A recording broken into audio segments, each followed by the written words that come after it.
Hello everybody, this is Ray Cruzy of the Dubuque County Extension Office, and I'm your local food systems program coordinator and master gardener coordinator, focusing on horticulture education. And today we're going to transplant a fruit tree. So this is my personal nursery at my parents' farm, and my wife and I have been lucky enough to find ourselves a farm to buy and transplant our trees to. So we're here on the 1st of April, here in Dubuque County, Iowa, and this is a prime time to be planting transplanting our fruit trees. So you can see here the buds. They're getting prepped. They're starting to elongate a little bit, but they're not swelling yet. And this is a prime time to be transplanting these trees here, because once they start leafing out, then it's a little too late to be doing so. It's not very optimal. So we're going to start here today and doing that. A little bit about this tree here is this one here was one that was done. I have a label here. It was done in hort class when I was an undergraduate and graduated in 2013. So this was my personal graft, my first grafted apple tree, and it is a Chieftain, which is an Iowa State heirloom cultivar, and it's on East Malling, Long Ashton, 111 rootstock. We won't get into those details now, but that's a tree we're going to be transplanting today, just as a reference as to how big that is. So what we're going to do first here is we're going to go around here and we're going to clip the roots of this tree. So we're going to be about a foot to 18 inches away and go around and clip all these roots here to take it out of the ground. And this is going to be the equivalent of a tree that you might receive from a mail order catalog when you receive them bare root. By the time we get done taking this tree out of the ground, we'll have something kind of the equivalent of what you'll have in a mail order catalog. So, yeah, and when we get between this other tree here, we won't quite be a foot to 18 inches away. We'll just split it down the center so we're not taking any roots away from the the tree next door. So I'll get to work here, and we'll join up. I'll join you back here when I get that completed. So we've gone through and pruned all the roots around the tree here. You can see the depth at which I went down with my shovel to prune. I went all the way flush with the ground. You can see about the depth of the shovel there. I don't know, it's a good foot in the ground. But I know when I get digging a little deeper here that there will be some roots that went a little deeper than the shovel. But the majority of the roots have been trimmed at this point. Being that this is a nursery environment here where all these trees are planted so closely, I've been doing this process actually on a semi-annual basis, or not semi, on an annual basis here.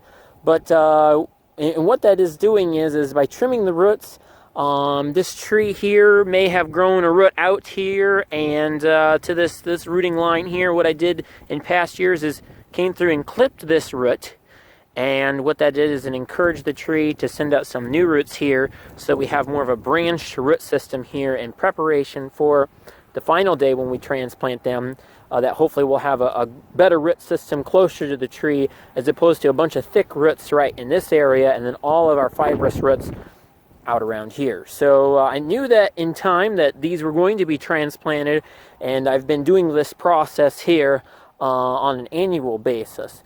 But what I've also been doing is I've only been doing half at a time. So I've done the east half of the circle one spring, and then the west half of the circle at another. And so hopefully when we dig this tree up here, we'll see some positive effects and a good branched root system here when we excavate it here, and which is what we're going to do here next.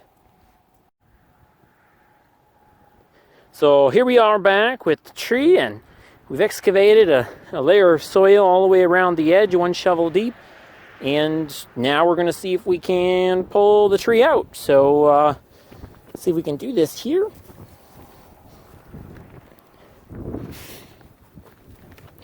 Well, we'll be back just a second. Okay, so we've got our tree out of the ground here, and you can see our whole root system here. It's looking more like something you'd probably see in a mail order catalog, you know, where you just have the twig above the ground and a few roots here. Usually they'll ship them a little smaller, probably.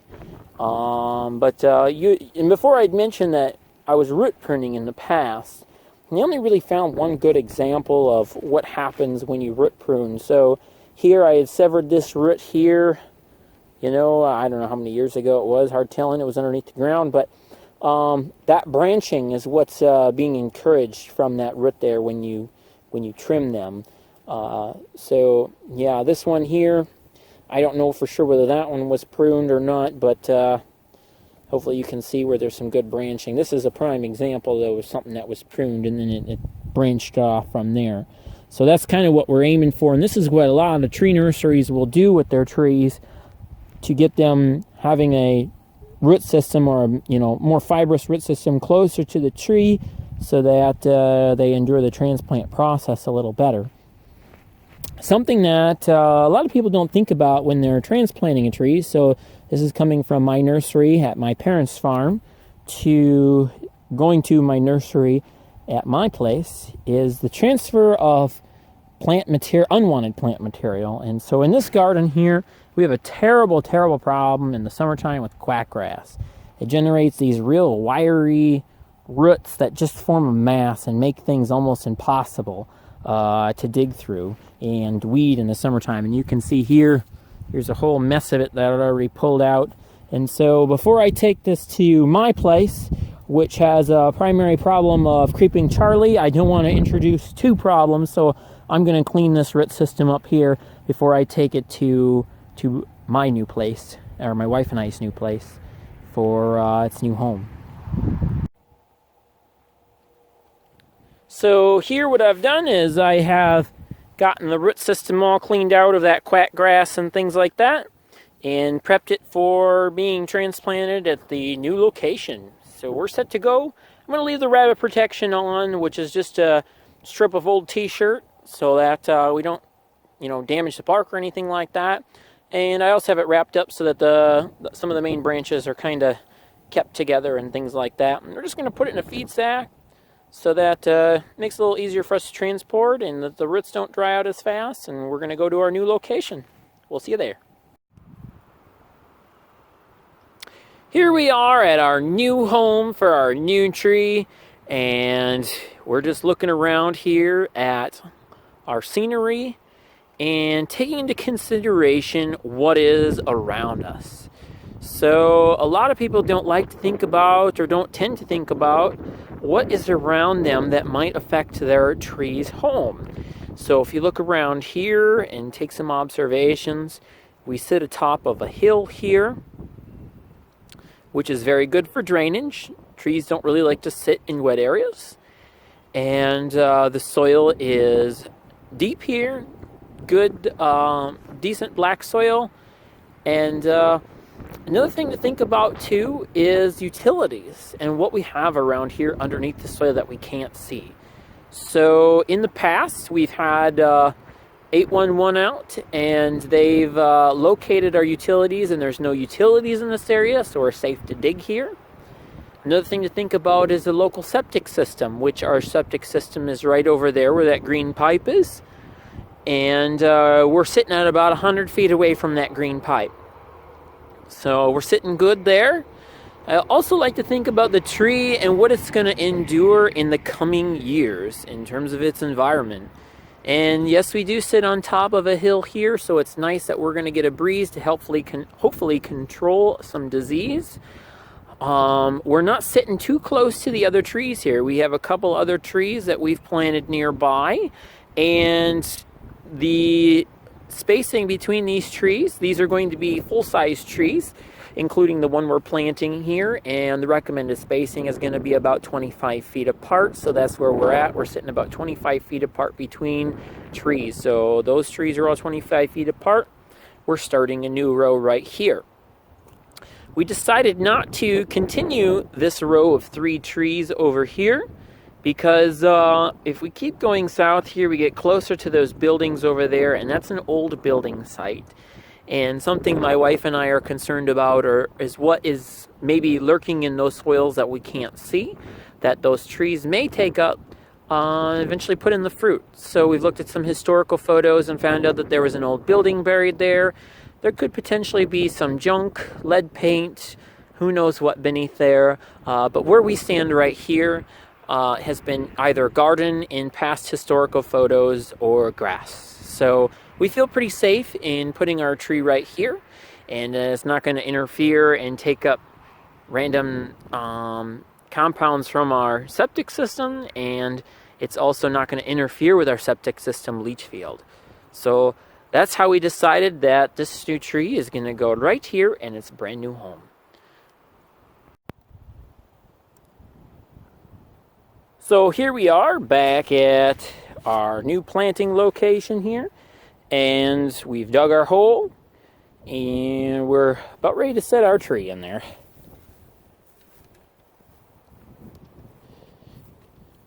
There we go. Now that's about what we want it to be at. We want the root crown right here, or this root flare. Oops, there we go. We want this root flare that we see here to be level with the top of the soil, right where my thumb's at. We want that to be level with the soil when we're done. And it's really critical because trees don't like to be planted too deep. And it results in a lot of other issues later in life for the tree. So it's very critical that the planting depth is observed that you see on your tree. You might also hear people talk about things such as a graft union. Do not plant too close to the graft union. And I don't know, once I rip this off here, if you'll be able to see the graft union anymore, because this tree's old enough, so old, I don't think you might be able to. But sometimes on trees you'll see what they call a graft union, or a scar, where they grafted the root onto what they call a scion, or your budwood, or your desired tree that you actually bought. In this case, this is a chieftain that I wanted on this rootstock. Anyway, you'll see that graft union. It's very critical that you also don't get that graft union, if it was right here, or you were able to see it, into the soil. That can cause also a lot of other issues too. So making sure that we observe that our soil level is level with this root flare here is really critical. You can also see that the hole is about 2 times the width of the tree itself. It just offers us a lot of room for that tree to be able to easily grow roots into the space. Something else too that you'd want to avoid is this longer root here. For example, if the hole was too small, taking it and bending it this way. Eventually in time, that root, if this was more of a decorative yard tree, and this trunk got out and expanded and this root was kinked over sideways, you would encounter something called a girdling root, and that would eventually choke off your trunk in the long term. So that's something to also think about too, is that you want your roots going out away from your root flare. So with that, we'll put the soil back on top of the roots here, and we'll be back.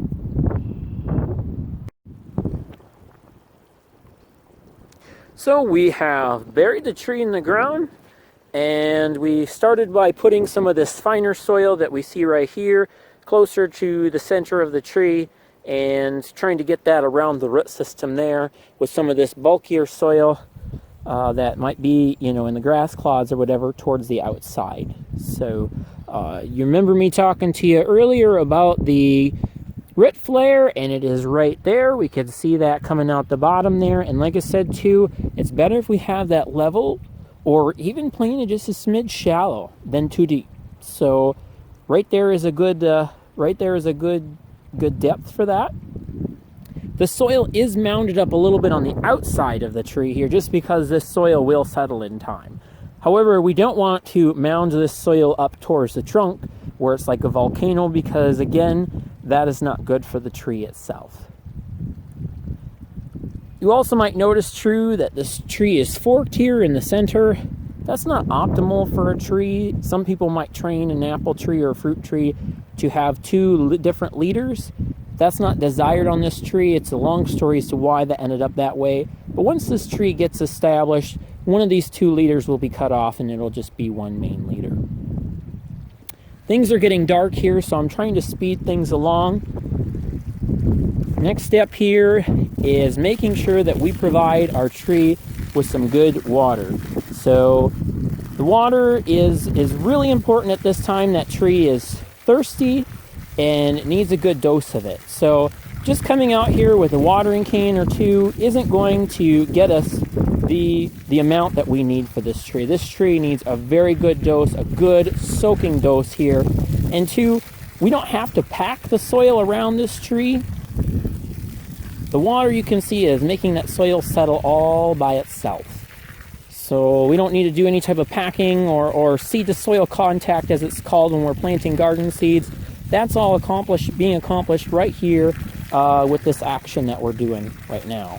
So you can see that I put the label for the tree in the soil there, the little wood down there, so that the tree is marked and things like that.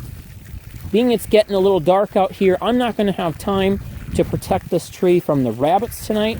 So what I'm going to do is put on a temporary rabbit block, which I found this old fan shroud here in one of the hog barns nearby.